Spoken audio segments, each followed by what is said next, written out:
Okay.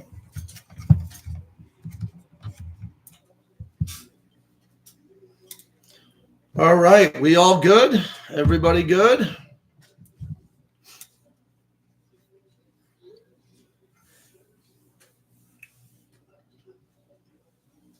I'm leaving. Okay.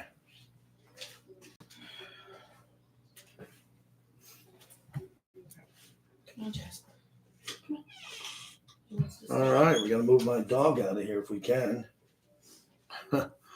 Hello, everyone in the chat. See if the chat's working from home. Hello, chat. Hello, monologue. Sound good? We're good. Let me get inside the. Can I hear some programming? I'll take it, please. Oh, okay. Okay. Thank you.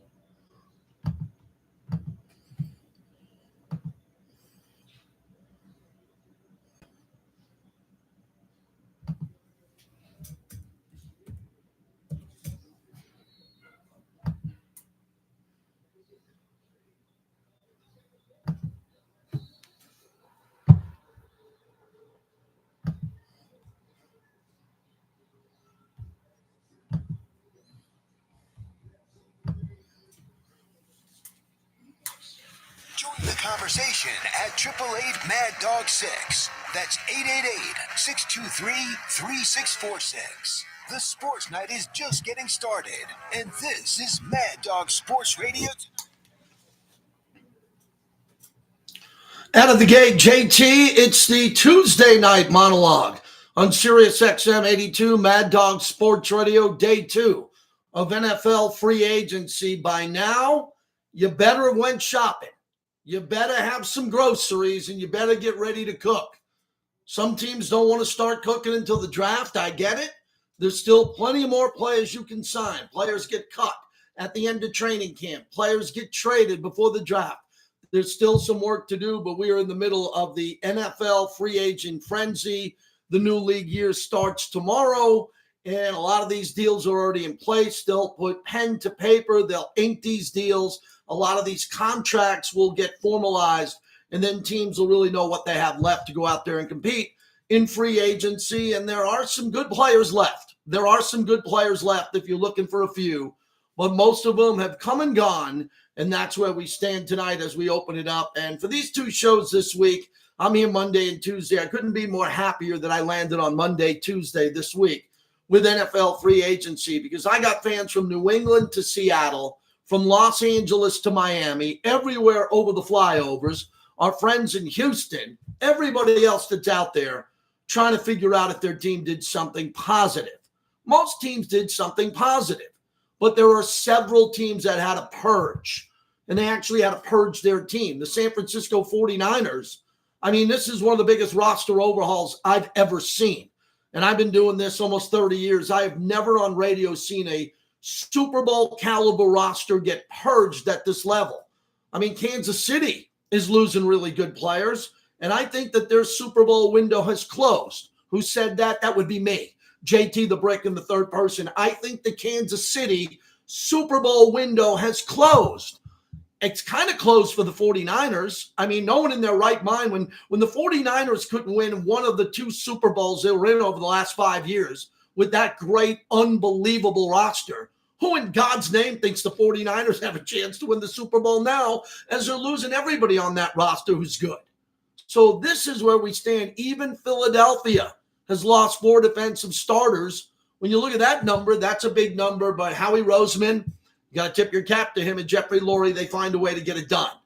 And then we sit around and we wonder what's going to happen to Russell Wilson and Aaron Rodgers at the end of their careers, and if they're going to find a place to call home one last time, or are they getting what they deserve?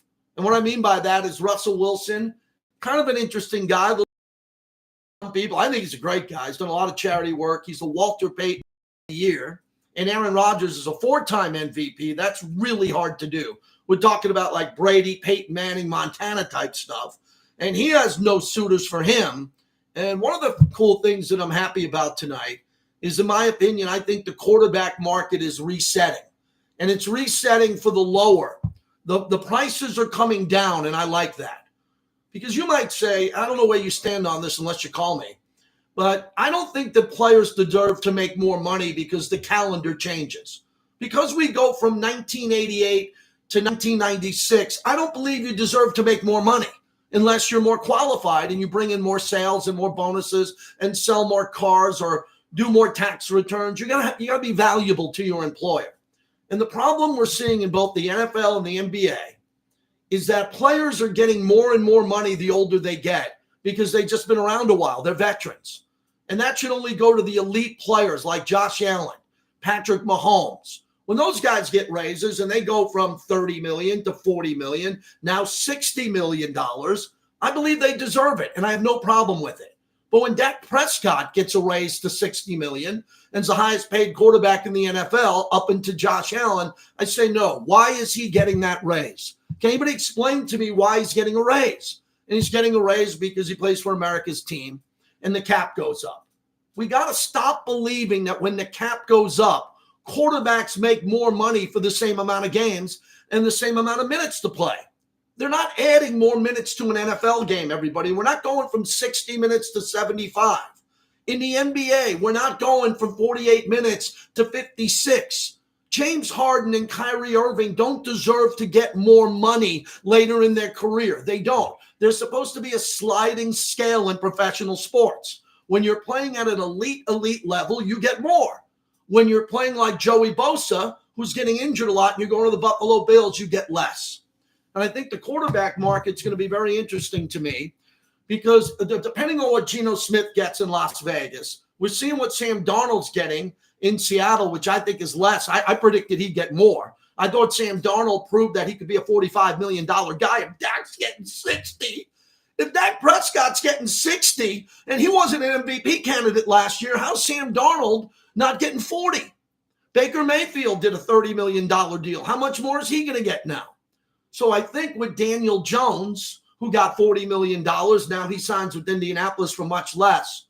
I am hoping, not praying, because I pray to a real God, not a sports God, that some of these insane sports contracts are coming down, not going up. You ever see the movies? You like the movies, right? Don't tell me you don't like the movies. You've been going to the movies your whole life. You remember when Clooney was making $20 million and $25 million a movie, and so was Tom Hanks? They're not getting that anymore. No one's going to the movies. So Netflix and Amazon Prime are not going to pay an actor $20 million if no one's waiting in line to go to a movie, right? So I'm interested in ascending salaries when they're working well, and then descending salaries in the quarterback market when we don't have good quarterbacks. I mean, we just paid Trevor Lawrence and Dak Prescott stupid money and they don't deserve it. Well, then maybe that'll affect the other quarterbacks who aren't as good as Trevor Lawrence and Dak Prescott, and they all of a sudden think because they play in the NFL, they wake up and they got to get $45 million. And that leads me to the first topic in the monologue on Brock Purdy. Oh, boy. I was on the phone today up north with a couple of my sources there, and I have a lot. I've been on the radio in the Bay Area since 1998, and my show's been better than the majority of all of them. No debate. So I got Niner contacts, Raider contacts. I called some people, and they are grinding Brock Purdy as we speak. They are grinding him. Now, I would grind him too because he was Mr. Irrelevant.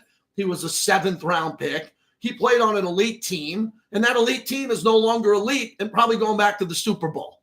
So I wouldn't give Brock Purdy $50, $55 million, $60 million. But you can make a case tonight on Mad Dog Sports Radio that Brock Purdy deserves just as much as Dak Prescott.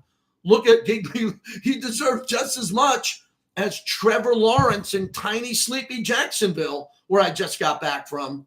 So I wanted to open up the show and get your opinion on your quarterback. Okay, so I got to micromanage this show now because some people are just asleep at night. This channel should be alive at night. That's why they have me on live radio, not a podcast, not a replay. JT, every night you can get me live. I'm calling out every fan in the NFL. Where do you stand with your quarterback tonight after NFL free agency? NFL free agency is pretty much over other than Aaron Rodgers. Aaron Rodgers is a pretty big name, and I'll get to him in a minute. Where do you stand on your quarterback? Are you thrilled with your quarterback, excited with your quarterback? Do you have an average quarterback, or are you upset where you are in the quarterback market? Because I think this is a big topic tonight here. And I hope and I believe that the quarterback market is descending downward. And I think that some of these owners are saying, no more. No more. I'm not giving Daniel Jones this type of money. We're not going to go out and give Brock Purdy this type of money. We're not talking about Dan Marino here and Peyton Manning, everybody. Okay, you want to give those guys, if they came back in the hot tub time machine, $70 million, we could have a debate. But there's a lot of quarterbacks in this league that don't deserve to break $40 million. $40 million is a lot of money. And they all seem to want the baseline to be, if they start 17 games, everybody wants somewhere in the $50 million mark because they think they deserve that. I mentioned Bosa. I think Bosa going to the Bills is a great move. You know, I watched Joey Bosa a lot out west here. When he's healthy, he's a really good player. He's a disruptor. Problem is for him, he isn't healthy. And the Buffalo Bills are trying to win a Super Bowl, and I think this is a good move for them. So what I would do if I was the Buffalo Bills is Buffalo's going to make the playoffs blindfolded, probably somewhere around week 13, 14, 15. I would make sure that Joey Bosa is rested and ready for the playoffs. And I would seriously rest this guy. Let him play, but minute his limits. I just said it, load management. It's football. There's a guy who always gets hurt, and maybe he'll be ready for the postseason and lead Buffalo to their first Super Bowl of all time. That's a really important topic for our fans in Buffalo. Daniel Jones finds a new home. You knew he would. And how does Daniel Jones have an opportunity to be a starting quarterback in this league, but not Russell Wilson? How in God's name is Russell Wilson not the starting quarterback for the Indianapolis Colts over Anthony Richardson and Daniel Jones? What am I missing here? Well, Daniel Jones, under the guidance of head coach Kevin O'Connell in Minneapolis, had the opportunity to collect himself, figure himself out, and be the backup of J.J. McCarthy after Sam Darnold left. And Daniel Jones and even Sam Darnold are like, I'm out of here. And believe me, by the time this show's done tonight, I'm going to hammer away at these Viking fans. Because these Viking fans think all of a sudden they're just going to jump into some type of movie and they're going to go to the Super Bowl with J.J. McCarthy. He's a good prospect. I repeat, he's a good prospect. Bo Nix, who was drafted after, improved himself. J.J. McCarthy's proved nothing. And now Minnesota's got to get back in line. But Daniel Jones will have an opportunity to compete in Indianapolis, where he really wasn't going to have that in Minnesota. He decided to test the open market. The former Giant quarterback ends up getting a one-year deal and $14 million with a maximum of $17.7 million. $13.15 is fully guaranteed. I think he's the starting quarterback of the Indianapolis Colts. I look at it this way. If Anthony Richardson can't beat out Daniel Jones, he should retire, or he should become a wide receiver. And if Daniel Jones can't beat out Anthony Richardson, he should retire too, or just hold the clipboard. So that was one of the bigger deals today, as we still saw a pretty hectic day when it came to NFL free agency. I think the winners so far are the New England Patriots. I thought the Patriots have done better than anybody. And the Patriots have taken a couple of years off since Brady, but now I think they're looking really good. And some of the free agents that are available that are left, you know, Kansas City and Philadelphia are in the Super Bowl. They both took a slight step back. I think Buffalo's improved. I think Buffalo is going to be really good. Has anybody talked about Baltimore? Baltimore is really quiet, but they got a super roster. They got a very good roster. Houston's a very interesting team to me. They'll let go of Laramie Tunsil, but they got a lot of draft equity back that they could use in this draft to move up. And they have a pretty good playoff team automatically built that way too. Pittsburgh has got to make a big decision if they get Aaron Rodgers and what they're going to do there. And then as we go around the league, New Orleans, Las Vegas, the Chargers, the Rams. I think the Rams are in a pretty good spot. I think the Rams getting Matthew Stafford to stay and bringing in Devontae Adams had a really good last week or two. So the top, according to NFL.com, free agents that are left, Amari Cooper is the best wide receiver. Asante Samuel Jr. is the best cornerback available. Cam Robinson, the offensive tackle at 29, probably the best tackle out there. And Stephon Diggs. Stephon Diggs, who's 31 years old and I believe dating a rapper. I think he's dating a rapper. I don't know if he wants to play or not, or what he wants to do, how good he's going to be. And how about Lamar Jackson as a new weapon and former Chiefs wide receiver DeAndre Hopkins, who probably got a little bit more in the tank. I mean, he's probably got 1 year left. Maybe he could go out and make some plays. And that's some of the players that we've been talking about here. So I'd like to get your reaction at 888-623-3646. I want this to be quarterback heavy tonight. I really do. I want this to be quarterback heavy tonight because I think we can all be included in that topic. Also, a little bit later on in the show, I'll dive into Tiger Woods, a ruptured Achilles. Oh, my God, Tiger Woods. Has anybody had worse luck than Tiger Woods? A lot of the luck he brought to himself, from the pills and the alcohol and the divorce and some of the issues in his life here. But I think a lot of people wish Tiger well. Tiger Woods will not be playing in the Masters. That's a huge topic. It's unfortunate. I mean, whatever you think of Tiger Woods, you want him to tee off at the Masters. You want him, he'll be there at the Champions Dinner. You want him to tee it off and to see if Tiger can, shoot even par day one and be a storyline. So I was kind of bummed out there, and I'm still cranky Yankee. You get one more night this week of the crankiest of the Yankees. Really upset that Garrett Cole is out for the year. I mentioned that last night with Tommy John surgery and how that could affect him. Oh, one more other topic, really important topic. I dove into the MVP of the NBA. It's either Shai Gilgeous-Alexander, who's a heavy favorite in the gambling market, or Nikola Jokic. And I think Jokic got better numbers. I think the Joker has better numbers. I don't care what the record is. I've said this and preached it. I preach this to everyone. The MVP award is not for the best player on the best team. The MVP award in all major sports is for the best player. The best player. You don't have to be on the best team. Or before the season, the commissioners would say, ladies and gentlemen, the MVP award goes to the best player on the best team. It doesn't work that way.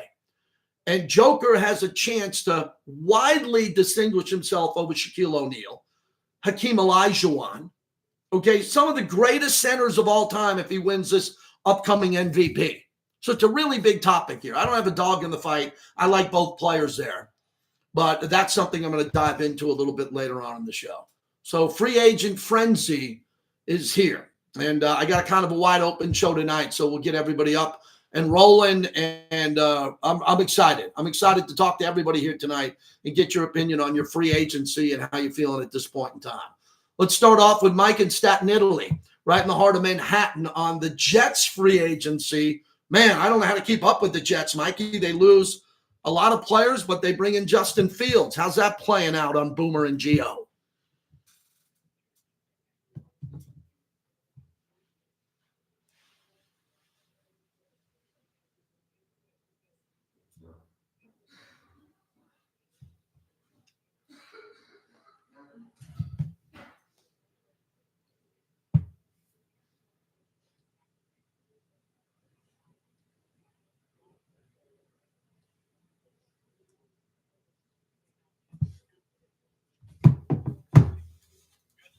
Windows closing on the Chiefs.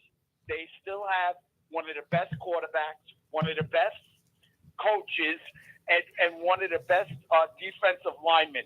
The Tom Brady years, they've retooled on the fly. So I think let's not throw dirt on their grave just yet, my friend. But JT, the quarterbacks going, you're right. The rookies that either make it or you don't. And if Daniel Jones beats out Richardson, me and you watch the Giants, we're fans of the Giants. If he beats out Richardson, what is the biggest mistake they made on the topic?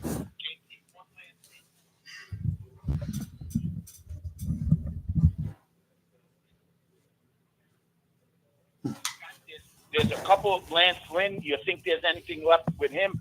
A trade? Can we use our minor league team in Miami, the Marlins, and get Cantera to the Yankees?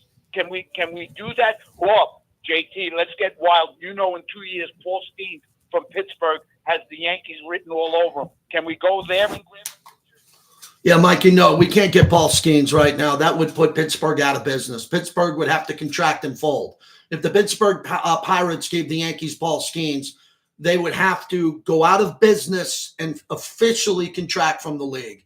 They got to keep their best player. And, I talk to my dad. I talk to my dad every day, and I said this about the Yankees. My dad's been going to Yankee games since the 1940s. It's the 1940s when he was a kid. That it's time for the Yankees minor leagues to step up, okay? You're supposed to have players in AAA and AA who, when someone gets hurt, comes up and pitches in the major leagues. We don't have to buy everybody. And I think the Yankees at the All-Star break, right before the trade deadline, whenever that date is, if you want to put it, and hit me up on X, I think the Yankees will go out and buy the best pitcher available on the worst team. So that's what the Yankees should do. The worst team by the trade deadline, the Yankees should go hunting for their one or two top starter and try to go get it that way. That would be the most prudent thing to do, I think, at that time. And I think Cashman will do that. Thanks, Mikey. Appreciate the call. Always good to see Elon in Los Angeles waiting and being up here as the show begins. Elon in LA, you're up next. Good to hear you on Mad Dog. What's happening, bud? Listen, I may have to take an Advil after what you just said. Did you just use Nicole? Yes.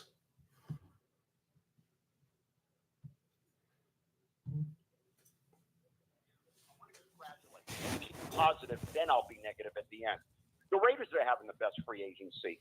They got a coach who, name another coach in the modern day era that won a Super Bowl and won a national championship. Moreover, tell me a guy that took a quarterback that was about to literally be out of the league and made him into a Pro Bowler. There's only one guy. It's Pete Carroll. He's got more energy than a college campus. I freaking love the guy, and I'm a Rams fan. I hate the Raiders, but I may have to go to Vegas. I may have to go watch a couple of games because you know what?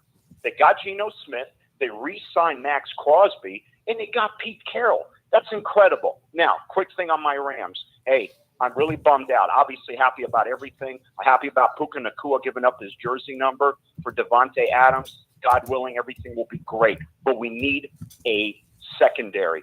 Now, I'm really, really bummed about Cooper Kupp. Not a good look for the Rams. I don't like they need to bring him back. They somehow need to bring him back. He's earned the right. He won us a Super Bowl. They got to bring him back. They're sending a very bad message, so we don't see him.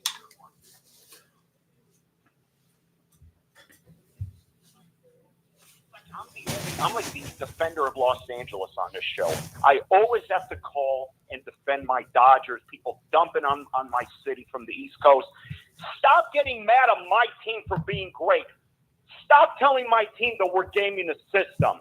Why don't you call or write a letter to your stupid, lazy general manager, Philly, Boston, whatever, I don't care what city it is, and have your fight with them that they don't spend enough money on your baseball team.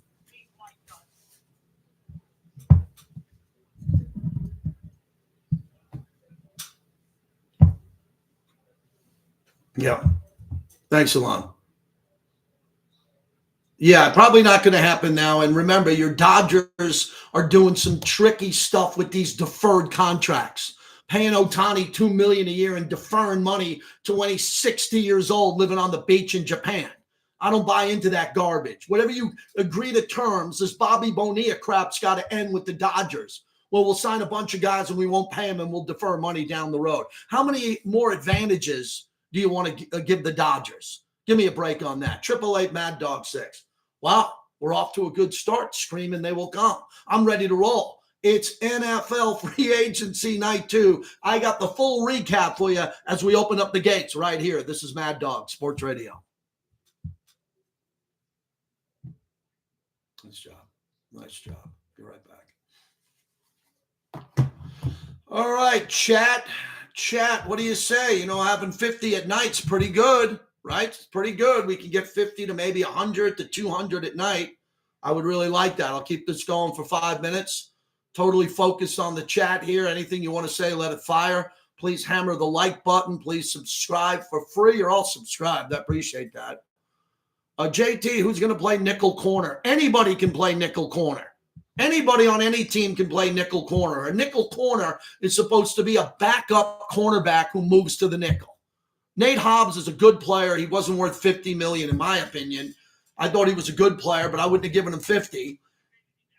And, when I look at Hobbs going forward, I wish him well, but he was hurt.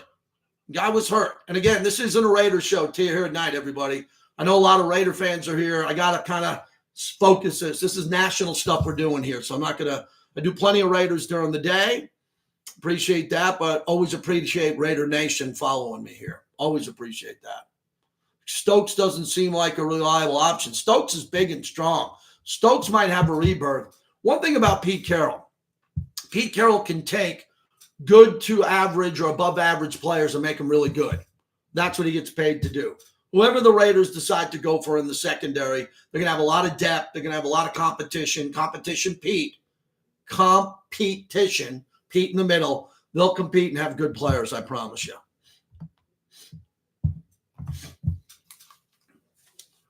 We got the great Ben Raby on updates tonight.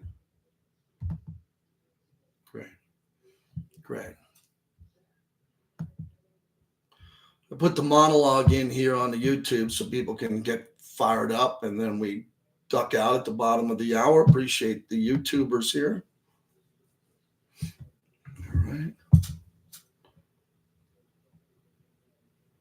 My wife is cooking a chicken cutlet tonight. A nice pan-fried chicken cutlet. How nice is that? We're excited about that. And you had Dunkin' Donuts for dinner tonight. Come on.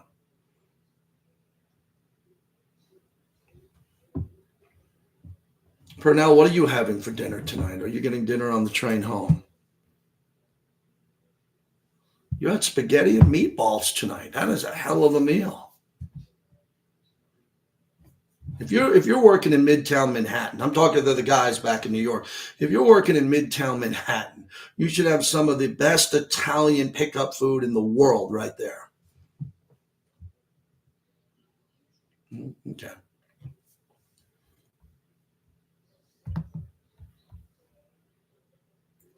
Okay, we got Kevin Seaford coming up at the top of the hour. Why does that sound so familiar? The Vikings reporter, right? Yes. Good guest. Real good. Let's get the Pelissero. I'll throw to the Pelissero on Daniel Jones and Ian Rappaport on Aaron Rodgers, okay?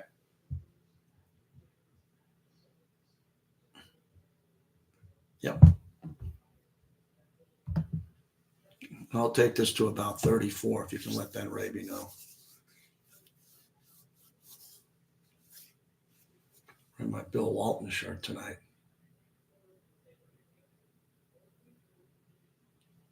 You've been good with that?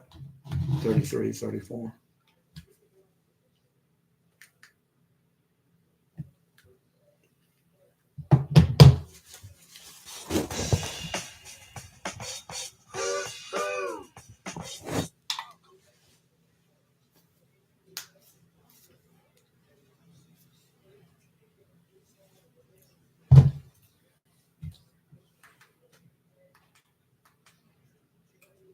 You know, I like to throw the monologues up on the YouTube, JT the Brick YT. You should be subscribed for free because when there's breaking news and something happens, I will be on the camera, I'll be on the laptop, I'll be on the Yeti microphone, and I'll be going balls out. So please subscribe for free and become a bricklayer. We're giving away a lot of cool stuff. JT the Brick YT. We're also on Instagram. I'm on the gram at JT the Brick LV, and I'm on X at JT the Brick. I think I have a blue check mark. I don't believe I bought one, but I've been a blue check mark guy for a while. I'm not great on Twitter, but I will go back and forth with the trolls. I try to get that out of my life. I try to cleanse myself coming off the Super Bowl, but I'm ready to rock tonight. So who are the winners and losers in free agency? Some of the top teams that did well. Mostly the bad teams are the winners because they have the most money to spend and they go out. And they try to spend it quickly before the draft because they got to improve. They only won 2, 3, 4, 5, 6 games. This is their best chance to get a leg up on the other teams. Here's Tom Pelissero earlier today from NFL Network now on the competition between Daniel Jones and Anthony Richardson.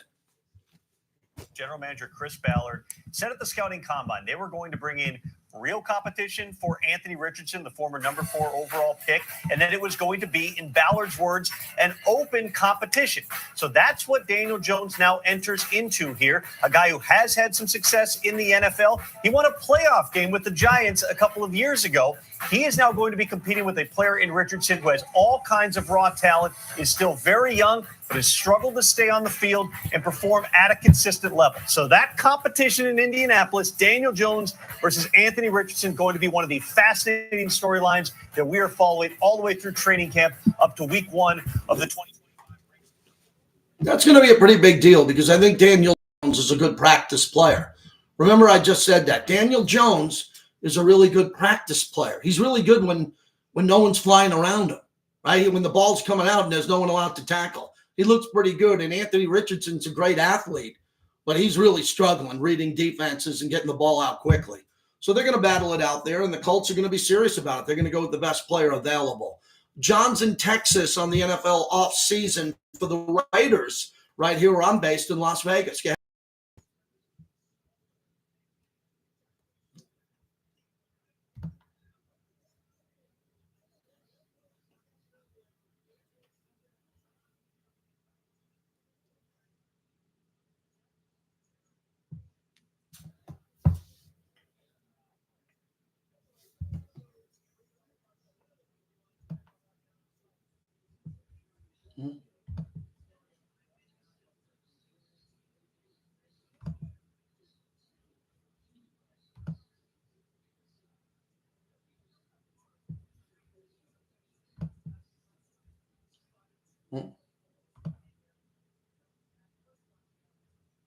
Mm-hmm.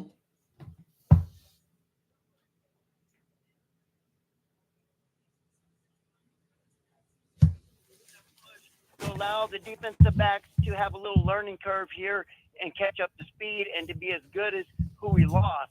I want to get your take on that. Also, I'm really concerned, and I'm a huge Bronco hater. I'm really worried, and I hate to say worried, but the Denver Broncos defense has gotten really good this free agency move that they've made, and man, I'll just let you go. Yeah. All right. So I'm embedded with the Raiders. I'm hosting their entire tomorrow, which would be Wednesday, a free agent offseason show with a lot of good guests. So I'm up to speed on that. They got some players, some depth players. First, Jeremy Chin, who they brought over from the Commanders, I think is as good, if not better, than Trayvon Merrick, who they lost for a lot cheaper. Merrick got a big payday. Jeremy Chin can play. They got Eric Stokes on a one-year deal. Landon Roberts, the Steelers linebacker, I don't think he's had a year last year as good as Robert Spillane, but he's a good player. What the Raiders did by re-signing Adam Butler in the defensive interior and Malcolm Kuntz off the edge and giving Max Crosby a 3-year extension and getting Geno Smith. And they got depth with Alex Kappa on a 2-year deal, and he's going to compete. And if he plays well at guard, he's had some good seasons here. So it's all coming down to Geno Smith. What the Raiders have done in the offseason is they decided not to wait for the draft, and they got Geno Smith. Geno's better than you think. Now, I've never been a big Geno guy, and I'm going to get behind Geno now because I get behind the Raider Nation, as you know. And Geno's going to have to play his best football now, and he's playing with Pete Carroll. But the one thing I'll tell you about the Raiders is no coach in football, Andy Reid on the offense, Pete Carroll on the defense, now that Bill Belichick's out of the league. Pete Carroll will take average to above average linebackers and cornerbacks and make them much better. And I think that's what the Raiders are doing. They're not overspending here, and they're ready to nail it in the draft. I think the Raiders are going to have a bounce-back year here, and I like some of the players they're bringing in. 888-623-3646. Coming up a little bit later on in the show, we'll find out what the Vikings are doing with one of their insiders. Kevin Seifert's going to join us a little bit later on in the show. We'll dive into the depth of that team and what happens now that J.J. McCarthy is expected to start. And more on the Bills. I think getting Joey Bosa is a solid pick. Von Miller didn't play great, but he was there for a lot of big games. I think Bosa has more in the tank. I'll get to that coming up next. But now it's time for your Mad Dog Sports Bite. And for the first time tonight, the great Ben Raby.